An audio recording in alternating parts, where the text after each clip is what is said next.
welcome to the exciting episode of Hidden in the Universal Vault. I'm Ryan, your host, and I thought we'd go ahead and head to the mid-2000s. We're taking a look at a crime drama. This one was released in 2002. It stars John Leguizamo, and the movie is Empire, or Empire: Two Worlds Collide, as the cover says. But for the video's sake, we're just going to call it Empire, as it says here. Ignore the Two Worlds Collide. We're going to talk about Empire. Now, Empire was a movie. Now, I'll talk to my thoughts, and I'll get to the positives, and there's going to be a lot of negatives, because this is, in this case, this movie is okay. It's a not disappointing letdown. It is a underwhelming disappointment. That's what I meant to say. Underwhelming disappointment. But if you haven't seen Empire, I'll put this down right here so I can talk about the film. The movie Empire focuses on John Leguizamo, who plays Vic, or Victor. But in the movie, he's just known as Vic. He's sort of a guy, he's like sort of a gangster, but he's building this empire, basically with money and everything, in the Big Apple, New York City. That's where most of the movie takes place. He runs his empire, and he has the gang rivals. It's sort of the Americans against...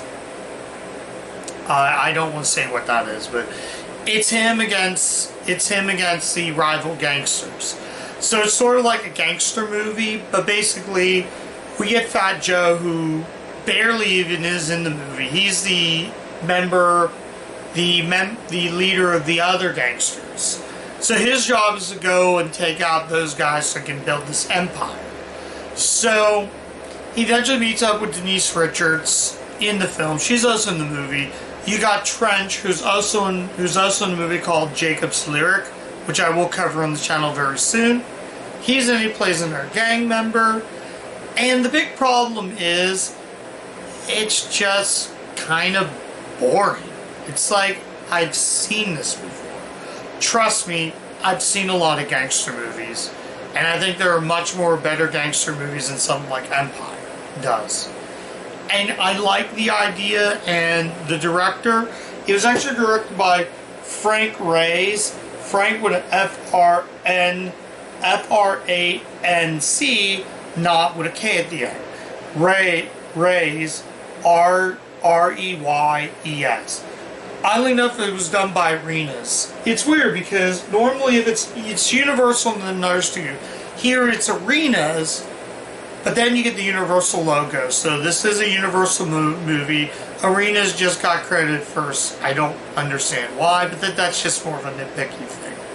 So, mid for the film, his girlfriend is actually pregnant and is going to have a baby.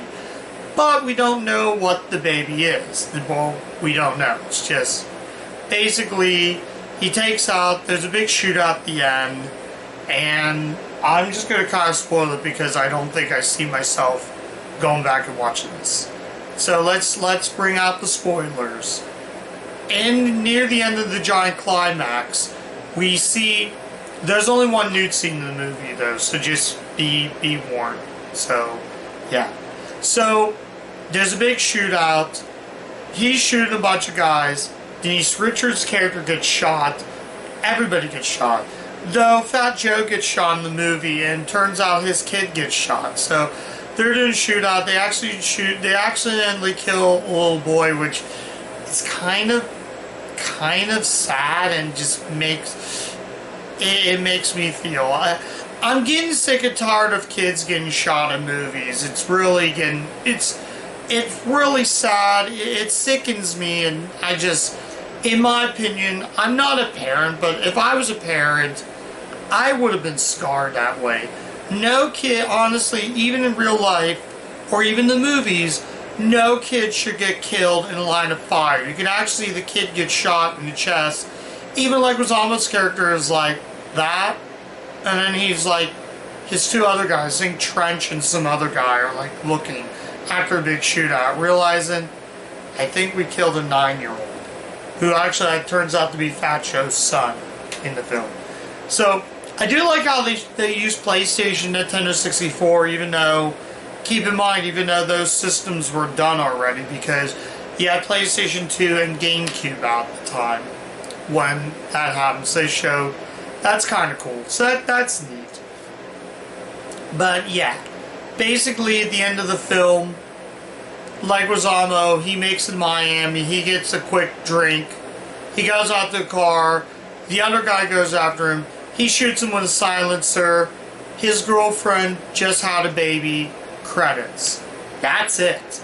You sit there thinking, that's it? Wow, that was sort of boring. Let's talk about the only positive. John Leguizamo was fantastic. This is by far his best performance in his career.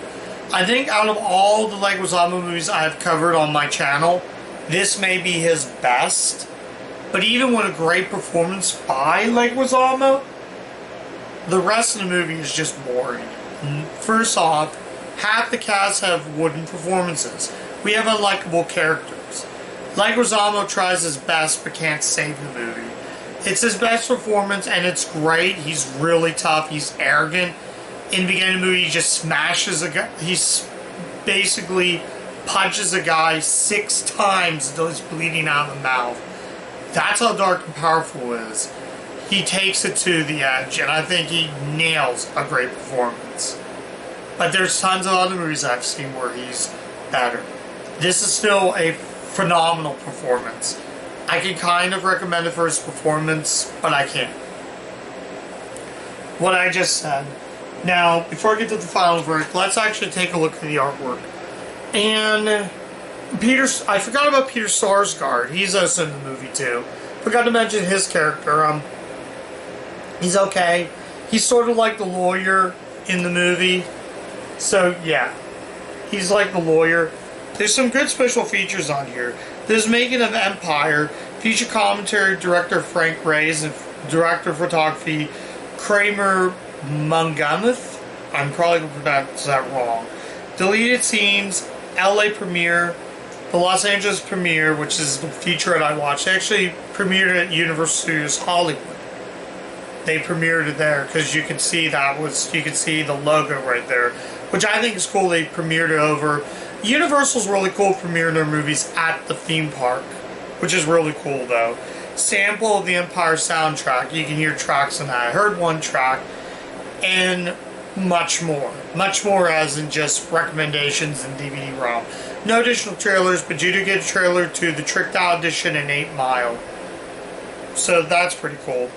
I guess I'll go ahead and take a look at the disc art. Now, before I go to the final verdict, I want to actually kind of talk about some production notes, because this is actually kind of cool. I'm going to read some of the production. Well, that just dropped. Let me put that back up there. There we go. Production notes. Let's get to what it says. I'm just going to read a couple of things. A story where two worlds collide. The action of Empire alternates between the gritty streets of South Bronx and the glitty avenue of Wall Street. The two arenas are only 10 miles away from each other, but the drive to success at all costs is no respect of the city limits, something like that. I'm just going to say, yeah. John Leguizamo marvels at the remarking level of self-assured display by novice director Reyes. And here's what the director said here. I don't know how he got the incentive into filmmaking that he has, said the actor. That's what Leguizamo said right there. Because he's really savory and understanding that the film story has got to be visually as well as emotional. That I do agree. There are some emotional scenes, but you can't get over the bland story and boring, predictable. Yeah, it was just super predictable. So, oh, by the way, you just get a bunch of ads for other things. Surprisingly enough, it's 8 Mile, Undercover Brother, Paper Soldier, and Think Out of Sight all don't have trailers. But, yeah. So, well, I could probably... Let's get to the final verdict right now. So, final verdict, should you see Empire? If you just want to see it for John Leguizamo's performance, then yes, this is worth watching for that. But I still cannot recommend Empire. I just can't. It's a dumb story. The characters are super bland except for Leguizamo. I can praise his performance. I just can't praise the all-round final product. The problem was, I just got bored. Now, does that make Empire a bad movie?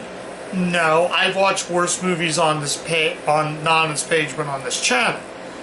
The biggest problem is, it needed more time to cook. That's all it really did. I think if they would have waited for like a 2004 release and maybe get like a better cast. For some reason, Isabella Rossellini is in this movie, but I did not recognize her in the movie at all.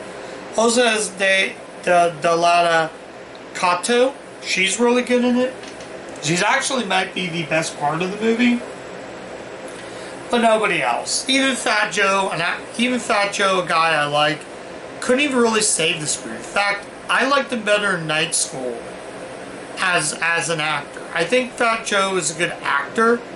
He just was in a wrong script. Like I said, it just needed more time to cook. So, if you want to save for Leguizamo's performance, yes.